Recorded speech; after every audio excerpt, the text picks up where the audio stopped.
जळगावमधल्या चोपडा तालुक्यात रब्बीच्या हंगामाची पेरणी सुरू झाली आहे। काही शेतकऱ्यांनी कापसाला भाव मिळत नाही, त्यासाठी शेतात खरीप हंगाम न घेता रब्बीच्या हंगामासाठी शेती रिकामी पडू दिलेली असते। रब्बीच्या हरभरा पेरणीसाठी मशागत करून हरभरा पेरणी करून महिना झालाय। अवकाळी पाऊस, ढगाळ वातावरण यामुळे हरभरा पिकावर अळीचा प्रादुर्भाव आणि मर रोगाचा प्रादुर्भाव दिसून येतोय। हरभरा पिकावर अवकाळी पाऊस आणि ढगाळ वातावरणामुळे अळीचा प्रादुर्भाव, बुरशीजन्य रोग यावरती फवारा मारून त्याच्यावर नियंत्रण आणता येऊ शकतं।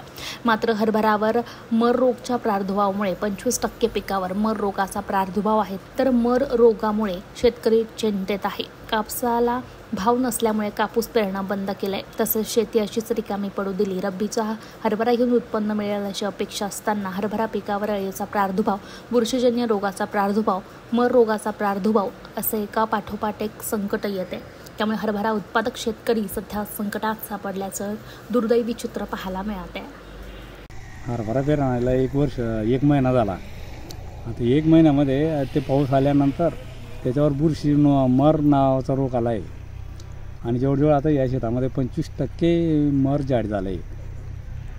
त्यामुळे नुकसान झालंच आहे। नुकसान झालेलं आहे।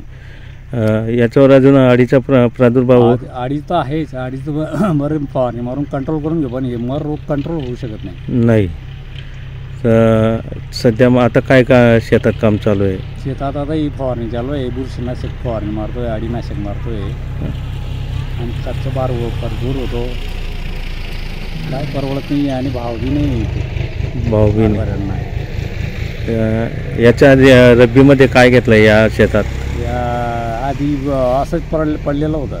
अच्छा, हां, कारण की आम्ही एकच पीक घ्यायचं बुवा, पण ते काही एक पीकही हातून जात आहे।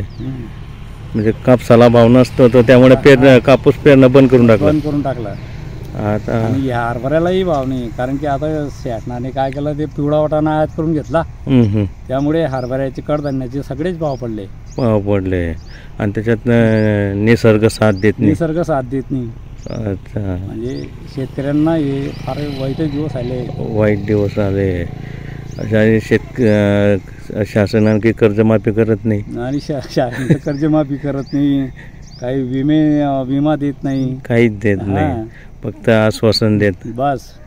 महादूत न्यूजसाठी उमेश नगराळे, जळगाव।